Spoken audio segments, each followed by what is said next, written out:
बिस्मिल्लाहिर्रहमानिर्रहीम। अस्सलाम वालेकुम नाज़रीन, आज मैं आपके साथ कड़ी पकोड़ा की एक बहुत ही इजी रेसिपी शेयर करूंगी और उम्मीद करती हूं कि आपको ये वीडियो बहुत पसंद आएगी। और ये बहुत ही आसान तरीके से मैंने इसे रेडी किया है कि पहली बार बनाने वाला भी इसे बहुत आसानी से बना सकता है। तो सबसे पहले मैंने खांडी ली है और उसमें मैंने तकरीबन 1 कप ऑयल ऐड कर दिया है और उस ऑयल को अच्छी तरह से गर्म कर लिया है और उसमें 1 चम्मच के करीब मैंने ज़ीरा डाल दिया है। ज़ीरा हल्का सा फ्राई हुआ है तो मैंने उसके बीच में 1 से 1.5 चम्मच के करीब लहसुन पेस्ट शामिल कर दिया है और उसको भी मैं थोड़ा सा हल्का सा फ्राई करूंगी। तो इसके बाद मैंने 4 से 5 अदद हरी मिर्चें ली थी दरमियाने साइज़ की, तो उनको भी मैंने बारीक पीस लिया था और हरी मिर्चों का पेस्ट भी मैं इसमें शामिल कर दूंगी और इसको अच्छी तरह से तकरीबन 5 से 6 मिनट तक फ्राई करूँगी।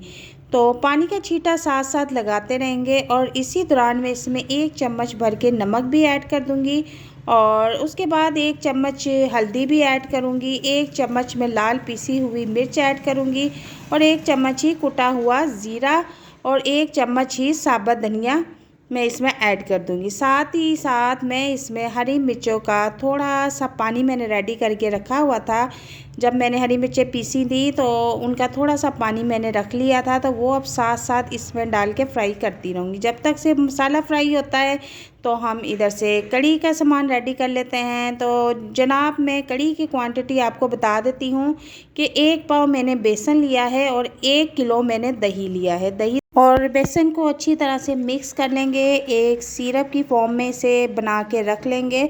इसमें बीटर को अच्छी तरह से चलाना है ताकि इसमें कोई भी गुठली ना बने। तो इसमें मैं 7 से 8 अदद पानी के गिलास शामिल कर दूंगी और मसाला हमारा अच्छी तरह से फ्राई हो चुका है। तो उसमें मैं अब ये जो मैंने बेसन और दही का पानी बनाकर रखा था वो मैं इसमें शामिल कर दूंगी और इसका फ्लेम हम फुल कर देंगे ताकि इसमें एक आधा बॉयल आ जाए। और जैसे ही इसमें बॉयल आना शुरू हो गया है हम चूल्हे का फ्लेम बिल्कुल लो कर देंगे और लो फ्लेम पे इसे हम तकरीबन 30 से 35 मिनट पकाएंगे। तब तक से हम पकोड़ों का सामान रेडी कर लेते हैं। तो 1 पाव ही मैंने बेसन ले लिया है फिर से और उसमें आधी चम्मच नमक शामिल कर दिया है और नमक आपने अपने टेस्ट के मुताबिक लेना है। आधी चम्मच मैंने लाल पिसी हुई मिर्च शामिल कर दी है और आधी चम्मच ही मैं इसमें साबुत धनिया जो मैंने दरदरा सा कूट लिया था वो शामिल कर दिया है और आधी चम्मच ही ज़ीरा शामिल कर दूँगी। 1 अदद मैंने प्याज लिया था जिसे बारीक कट कर लिया है वो भी इसमें शामिल कर दूँगी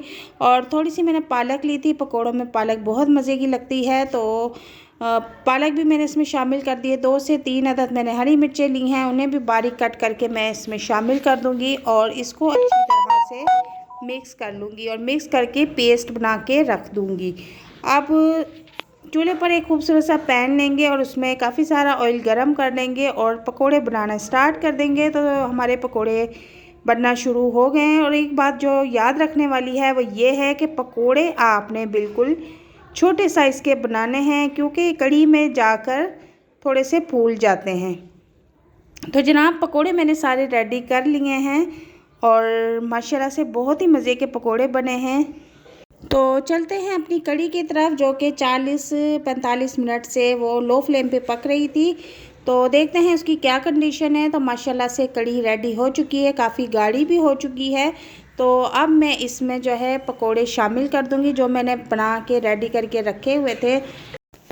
पकोड़ों को मैं कड़ी में शामिल कर दूंगी और इसके बाद अब एक मैजिकल चीज़ और रहती है जो कि कड़ी को बहुत मज़ेदार बनाती है, तो उसको रेडी कर लेते हैं। लेकिन उससे पहले मैं इसके ऊपर थोड़ा सा हरा धनिया स्प्रिंकल कर लूँगी। अगर आपको हरा धनिया नहीं पसंद तो आप इस पर नहीं डालें, ये ऑप्शनल है।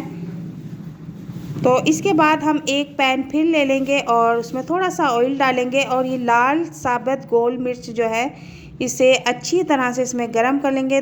1 से 2 अदद मैं इसमें हरी मिर्चें भी शामिल कर दूंगी और अच्छी तरह से इनको गरम करने के बाद मैं इसमें ज़ीरा भी इस वक्त इसमें शामिल किया है पैन में। आपने भी इसी वक्त ज़ीरा गोल साबुत लाल मिर्च में शामिल करना है, ठीक है। अगर हम पहले से इसमें शामिल करते तो ज़ीरा सारा जल जाता। ज़ीरा हमने हल्का सा बस फ्राई करना है और ये बघार हम कड़ी के ऊपर फैला देंगे। तो माशाल्लाह से बहुत ही ज़बरदस्त खुशबू आ रही है और बहुत ही जल्दी कड़ी बनके रेडी हुई है। तो आपने इसको घर में ज़रूर ट्राई करना है और कमेंट बॉक्स में आपने ज़रूर बताना है कि आपको ये रेसिपी कैसी लगी है और अपने दोस्तों मेहमानों के साथ भी इस रेसिपी को शेयर करना है। और जाते हुए एक बात और कि अगर आप हमारे चैनल पर नए हैं तो हमारे चैनल को ज़रूर सब्सक्राइब करना है, सपोर्ट करना है और दुआओं में याद रखना है। अल्लाह हाफ़िज़।